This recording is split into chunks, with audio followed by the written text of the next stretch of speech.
एक बार की बात है। एक गांव में एक ब्राह्मण रहता था। वह सवेरे उठता, नहाता, खाना खाता और फिर सो जाता।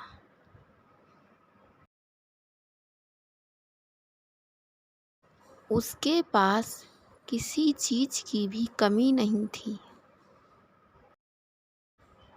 खाना पका कर देने वाली एक सुंदर पत्नी, 2 प्यारे बच्चे और एक बड़ा सा खेत जिससे वे फल और सब्ज़ी लेकर आते थे।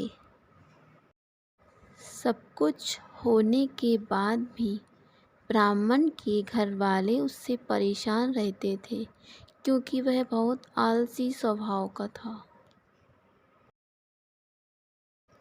एक दिन ब्राह्मण की पत्नी ब्राह्मण से आके बोली, चलिए खेत में से सब्जियां लाना है और जानवरों के लिए घास भी लाना है।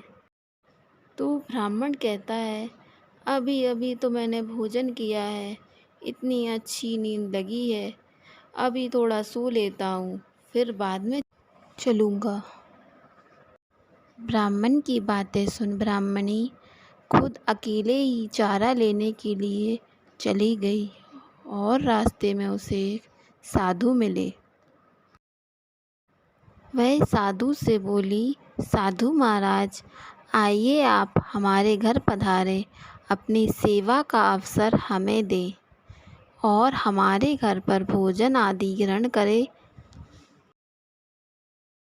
ब्राह्मणी का विनम्र निवेदन देखकर साधु महाराज उस ब्राह्मणी की बात मानकर उसके घर जाने को तैयार हो गए। जब ब्राह्मणी अपने घर पहुंची तो उसने अपने पति को बुलाया। अरे सुनिए, साधु महाराज आए हैं। ब्राह्मण ने साधु का स्वागत किया और उन्हें बड़े सम्मान के साथ अंदर ले गए। फिर उन्हें बड़े प्रेम से भोजन कराया। साधु ने भी बड़े प्रेम पूर्वक भोजन ग्रहण किया और थोड़ा सा विश्राम किया। जब साधु महाराज जाने लगे तो उन्होंने ब्राह्मण से कहा, मैं आपकी सेवा से बहुत प्रसन्न हूँ, आप मुझसे कोई वरदान मांगे। ब्राह्मण ने ये वरदान मांगा कि मुझे कोई काम ना करने पड़े और मेरी जगह कोई मेरा काम कर दे। तब साधु ने उसे वरदान में एक जिन्न देते हुए कहा कि जिन्न को हमेशा व्यस्त रखना, अगर उसे काम नहीं दिया तो वो तुम्हें खा जाएगा। ब्राह्मण मन ही मन बहुत खुश हो गया। साधु महाराज के जाते ही एक विशालकाय जिन्न प्रकट हो गया।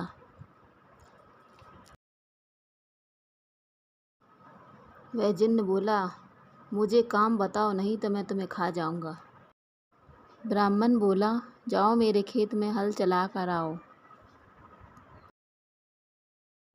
जिन्न चला गया और ब्राह्मण के बच्चे खेल रहे थे तो वह उन्हें देख रहा था। इतने में ही जिन्न आ गया कि मुझे काम बताओ, नहीं तो मैं तुम्हें खा जाऊंगा।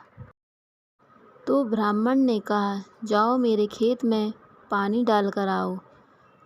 और ब्राह्मण बहुत खुश होने लगा कि उसे ये काम करने में रात भर लग जाएगा।